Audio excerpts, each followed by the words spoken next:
सभी भक्तों को श्री शिवाय नमस्तुभ्यम। हर हर महादेव। ओम नमः शिवाय। जय महाकाल। शिवाय नमः। ओम। तो आज हम आपको बताने वाले हैं 10 मार्च सोमवार अमल की एकादशी का उपाय। आपकी कोई भी कामना हो, कैसी भी कामना हो, वह कामना पूर्ण अवश्य ही होगी यदि आपने एकादशी के दिन इस उपाय को कर लिया। इस उपाय को कैसे करना है, आपको किस प्रकार से करना है, आज के इस वीडियो में हम आपको बता रहे हैं।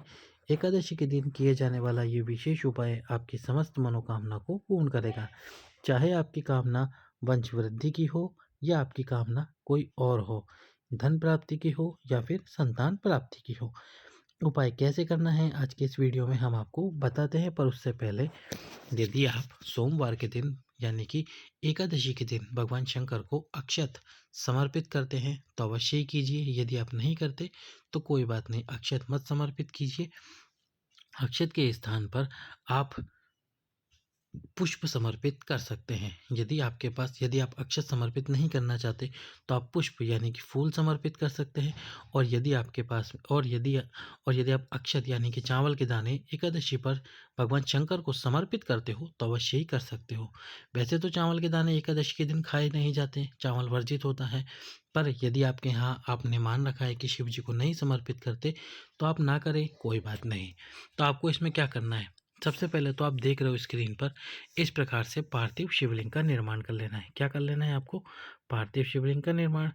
अब ये जो आप पार्थिव शिवलिंग का निर्माण करोगे, इसी पार्थिव शिवलिंग का निर्माण करके आपको ये पार्थिव शिवलिंग की पूजन अर्चना करनी है। क्या करनी है? पार्थिव शिवलिंग की पूजन अर्चना करनी है।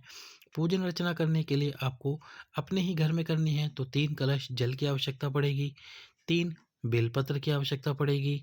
इसके साथ ही आपको पड़ने वाली है 3 दुर्वा यानी कि दूबा जिसको हम घास कहते हैं, और इसके साथ में आवश्यकता पड़ेगी 3 अक्षत यानी कि चावल की, 3 चावल के दाने जो कि टूटे हुए ना हो। पर यदि आपके पास में आप 3 चावल के दाने यानी चावल के दाने समर्पित नहीं करना चाहते तो फिर आप 3 पुष्प ले सकते हैं इसके स्थान पर। अब इस पुष्प में आप कौन से पुष्प लें? सफ़ेद पुष्प लें, बहुत अच्छी बात है। सफ़ेद आंकड़े का पुष्प मिल जाए तो और भी अच्छी बात है। तो कीजिए इन पुष्पों से उपाय। अब सबसे पहले आपको क्या करना है, दक्षिण दिशा में ये पार्थिव शिवलिंग की जलाधारी कर लेनी है। अब जहाँ पर भी पूजन अर्चना करने बैठ रहे हो वहाँ पर ये कार्य अवश्य ही करें, जलाधारी को दक्षिण दिशा में कर दें। और इसके साथ ही आप जो पार्थिव शिवलिंग बनाओगे उस पार्थिव शिवलिंग में माता अशोक सुंदरी का स्थान बनाना ना भूलें। माता अशोक सुंदरी का स्थान अवश्य ही बनाएं। अब आपको सबसे पहले क्या करना है, पार्थिव शिवलिंग का निर्माण कर लिया। निर्माण करने के बाद में सबसे पहले तो आपको लेने हैं 3 पुष्प। यदि आप चावल ले रहे हैं, अक्षत के दाने ले रहे हैं तो ठीक, नहीं तो 3 पुष्प लो। 3 पुष्पों में पहला पुष्प आपकी कामना करते हुए आपको समर्पित करना है भगवान शंकर के शिवलिंग में। गणेश जी का जो स्थान होता है उस स्थान पर, गणेश जी के स्थान पर समर्पित करना है। दूसरा जो पुष्प आपको समर्पित करना है वो समर्पित करना है कार्तिकेय जी के स्थान पर। और तीसरा जो पुष्प आप समर्पित करोगे वो समर्पित करोगे ये माता अशोक सुंदरी के स्थान पर। कौन से स्थान पर? माता अशोक सुंदरी के स्थान पर। अब इसके बाद में 3 पुष्प यानी कि 3 चावल के दाने समर्पित करने के बाद में अब क्या करना है, आपको लेनी है 3 दुर्वा। 3 दुर्वा, 3 दूबा जिसको हम घास भी कहते हैं शुद्ध भाषा में, तो वो घास ले लेनी है, 3 दुर्वा लेनी है।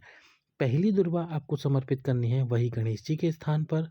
दूसरी दुर्वा आपकी कामना बोलते हुए समर्पित करनी है आपको भगवान कार्तिकेय जी के स्थान पर। तीसरी जो दुर्वा आप समर्पित करोगे वो समर्पित करोगे माता अशोक सुंदरी के स्थान पर। तीसरी दुर्वा अपनी कामना बोलते हुए माता अशोक सुंदरी के स्थान पर समर्पित करनी है। अब आपको लेने हैं 3 बेलपत्र। कितने बेलपत्र लेने हैं? 3 बेलपत्र। 3 बेलपत्र। अब ये बेलपत्र गणेश जी के स्थान पर समर्पित नहीं होंगे, कार्तिकेय जी के स्थान पर समर्पित नहीं होंगे, माता अशोक सुंदरी के स्थान पर समर्पित नहीं होंगे। ये जो बेलपत्र आपको समर्पित करने हैं ये कहाँ पर करने हैं? तो ये जो समर्पित करने हैं आपको बेलपत्र, ये समर्पित करने हैं पार्थिव शिवलिंग में जो माता पार्वती का स्थान होता है, और वो भी शिवलिंग में विपरीत वाला स्थान। जैसे कि हम इसमें समझाते हैं, पार्थिव शिवलिंग इसी प्रकार से रखा रहेगा, आप यहाँ बैठकर पूजा कर रहे होंगे यानी कि आपके घर में, और ये उत्तर का स्थान हो जाएगा, दक्षिण का स्थान हो जाएगा। शिवलिंग में ये जो स्थान होता है ना, शिवलिंग के ठीक विपरीत वाला स्थान, ये स्थान, इस स्थान का ध्यान रखना। और इस स्थान पर आपको वो 3 क्या वो जो 3 है आपके पास में बेलपत्र, वो समर्पित करने हैं। तीनों बेलपत्र को अपने हाथ में रखना। अपने हाथ में रखकर सबसे पहले माँ गौरा यानी कि माता गौरा का स्मरण करना। माँ पार्वती और माँ आद्यशक्ति, ये 3 नाम अवश्य ही लेना। माँ पार्वती, माँ गौरा, माँ आद्यशक्ति, इनका नाम लेकर वो तीनों बेलपत्र एक साथ ही, ये स्थान जो भी हमने आपको बताया शिवलिंग में माता पार्वती का स्थान और वो भी विपरीत वाला स्थान, इस स्थान पर समर्पित कर देना तीनों बेलपत्र एक साथ।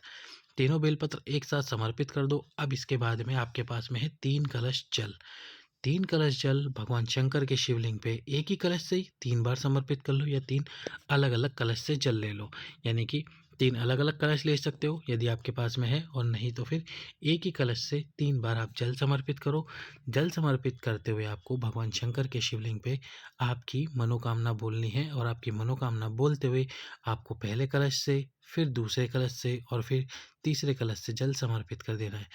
इसके बाद में यदि आप और पूजा करना चाहते हैं भगवान शंकर की, यानी कि पूजा करना चाहते हैं भगवान शंकर की, बेलपत्र पुष्प समर्पित करना चाहते हैं, तो आप अवश्य ही कर सकते हैं। और वंश बढ़ाना चाहते हैं, मनोकामना आपकी वंश की, आपने ये उपाय किया है, इसके साथ में आप 21 गेहूं के दाने भगवान शंकर के शिवलिंग पे जरूर समर्पित करें वंश बढ़ाने के लिए। फिर एक दीपक जलाकर बाबा की आरती उतारें। जब दीपक ठंडा हो जाए तो फिर भगवान शंकर की आरती उतारने के बाद में दीप रख दोगे। दीप जब ठंडा हो जाएगा तो ये जो भगवान शंकर का शिवलिंग है, बाबा का पार्थिव शिवलिंग है, इसका विसर्जन कर दो। विसर्जन करने का तरीका हमने आपको कई बार बताया है। प्रदोष काल में कर दो विसर्जन, यदि कोई विशेष दिन ना हो। प्रदोष के दिन और शिवरात्रि के दिन पूरी रात्रि को शिवलिंग को रखा जा सकता है, लेकिन सामान्य दिनों में प्रदोष के दिन यानी सूर्य अस्त से पहले पहले आपको शिवलिंग का विसर्जन कर देना है। विसर्जन करने के लिए कोई एक पात्र लीजिए, उसमें शिवलिंग का विसर्जन कर दीजिए, और जब वो मिट्टी अच्छी तरह से गल जाए पानी में, तो फिर उस जल को किसी वृक्ष के नीचे डाल दीजिए। इस प्रकार से आपको विसर्जन करना है। वैसे तो गुरु जी ने किसी नदी में इसके विसर्जन करने का तरीका बताया था, पर यदि जब नदी आसपास में ना हो तो आप इस प्रकार से विसर्जन करें। सभी भक्तों को श्री शिवाय नमस्तुभ्यम। हर हर